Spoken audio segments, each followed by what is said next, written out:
রাসূল সাল্লাল্লাহু তাআলা আলাইহি ওয়াসাল্লাম খাবার খাওয়ার সময় একটি ভুল করতে নিষেধ করেছেন। প্রিয় বন্ধুরা, একবার হযরত আলী রাদিয়াল্লাহু তাআলা আনহুর সামনে এক মেহমান এসে খাবার দাবার করলেন। অতঃপর হযরত আলী রাদিয়াল্লাহু তাআলা আনহু দেখতে পেলেন সেই ব্যক্তি ওই ভুলটি করছে যে ভুলের ব্যাপারে আল্লাহর রাসূল সতর্ক করেছেন। অতঃপর হযরত আলী রাদিয়াল্লাহু তাআলা আনহু তাকে কি বললেন বিস্তারিত আমি ভিডিওতে আলোচনা করছি। কেননা আমাদের দেশের অধিকাংশ মানুষ এই ভুলটা করে থাকে, অথচ তারা জানে না আল্লাহর রাসূল এই ভুলভাবে খাওয়া ব্যক্তিদের সতর্ক করে গিয়েছেন, উপদেশ দিয়ে গিয়েছেন। আপনিও খাবার সময় এই ভুলটি করছেন না তো? শুধু এই একটি মাত্র ভুল শুধরে নিন, আপনার জীবনের অনেক বালা মুসিবত, রোগ পেরেশানি দূর হয়ে যাবে ইনশাআল্লাহ। একবার হযরত আলী রাদিয়াল্লাহু তাআলা আনহুকে ভালোবেসে এক ব্যক্তি তার নিজের বাড়িতে হযরত আলীকে দাওয়াত করেছে। হযরত আলী রাদিয়াল্লাহু তাআলা আনহু তার নিজের সঙ্গে তার খুব প্রিয় একজন ব্যক্তিকে দাওয়াত খেতে সঙ্গী হিসাবে নিয়ে গেলেন। সেই ব্যক্তি যখনই দস্তরখানাতে বসে গেল, অর্থাৎ আলী রাদিয়াল্লাহু তাআলা আনহুর সঙ্গী দস্তরখানাতে বসে গেল, তখন সে খুব বেশি পরিমাণে খাওয়া শুরু করলো।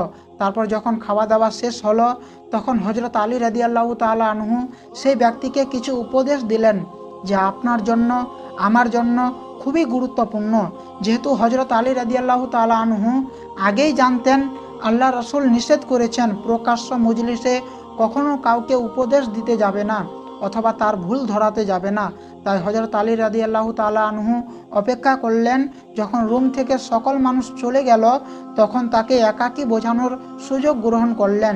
কেননা রাসূল সাল্লাল্লাহু তাআলা আলাইহি ওয়াসাল্লাম বলেছেন, সামনাসামনি কারো দোষ ত্রুটি ধরলে সেটা অসম্মানজনক হয়ে যায়।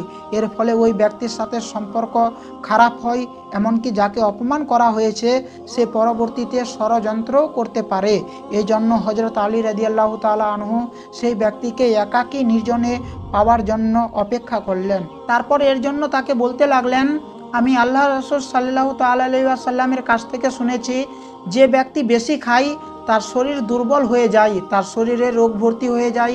পৃথিবীর সৃষ্টির শুরু থেকে শেষ পর্যন্ত যত মানুষ পৃথিবীতে সুস্থ থেকেছে তাদের প্রত্যেকের মধ্যে একটা গুণ ছিল, তারা কখনো পেট ভরে খেত না।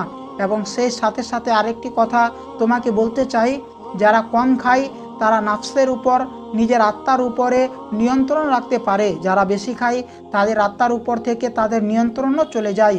এ কথা শুনে সেই ব্যক্তি বলতে লাগলো, ইয়া আলী, আপনি আমাকে গোপনে কথাটি বলেছেন বলে আমি আপনার উপর কৃতজ্ঞ, কিন্তু বিশ্বাস করুন আমি কোনোভাবেই নিজেকে নিয়ন্ত্রণে রাখতে পারি না। যখন মুখরোচক খাবার আমার সামনে সাজানো হয় আমি নির্দ্বিধায় খেয়ে ফেলি। তখন হযরত আলী রাদিয়াল্লাহু তাআলা আনহু তাকে বললেন, হ্যাঁ, মনে রাখবে তোমার সবথেকে বড় শত্রু হচ্ছে শয়তান, আর শয়তান চায় যে তুমি শারীরিক এবং রুহানি রোগগুলোতে আবদ্ধ হয়ে পড়ো। যখন তুমি নিজের সঙ্গে মোকাবিলা করতে পারবে তখনই তুমি সফল হতে পারবে। যে ব্যক্তি এই জায়গায় নিজেকে নিয়ন্ত্রণ করতে পারবে পরবর্তী প্রত্যেকটি স্থানে সফল হতে পারবে। যখন তুমি নিজের ইচ্ছায় ও খায়েশের উপর নিয়ন্ত্রণ করতে চাও তার পূর্বে তুমি তোমার খাবার নিয়ন্ত্রণ করার অভ্যেস করে তুলো, না হলে তুমি বরবাদ হয়ে যাবে। মনে রাখবা প্রত্যেকটি খাবার ঔষধে রূপান্তরিত হয় যদি সেটা পরিণত খাওয়া হয়, আর ওই খাবারই তোমার শরীরের জন্য বিষে পরিণত হয় যখন সেটা তুমি অত্যাধিক মাত্রায় খেয়ে ফেলো। হযরত আলী রাদিয়াল্লাহু তাআলা আনহু বলেন, যখন এই কথা চিন্তা করে তুমি কোনো খাবার খাবে তখন সে খাবার তুমি নিয়ন্ত্রিত খেতে পারবে। তাই আজ থেকে নিজের উপরে নিয়ন্ত্রণ প্রতিষ্ঠা করো। শুধুমাত্র খাবার দিয়ে পরবর্তী অন্যান্য সফলতার স্থানগুলোতেও তুমি তোমার নিজেকে নিয়ন্ত্রণ করে সাফল্যের চূড়ান্ত সীমায় পৌঁছাতে পারবে। অতঃপর হযরত আলী রাদিয়াল্লাহু তাআলা আনহু বলেছেন, যখনই খাবে বসে রাসূলের সুন্নত অনুযায়ী খাও। আল্লাহ আমাদের সকলকে রাসূল সাল্লাল্লাহু তাআলা আলাইহি ওয়াসাল্লামের সুন্নাহ অনুযায়ী জীবনযাপন করার তৌফিক দান করুন। সকলে বলুন আমিন।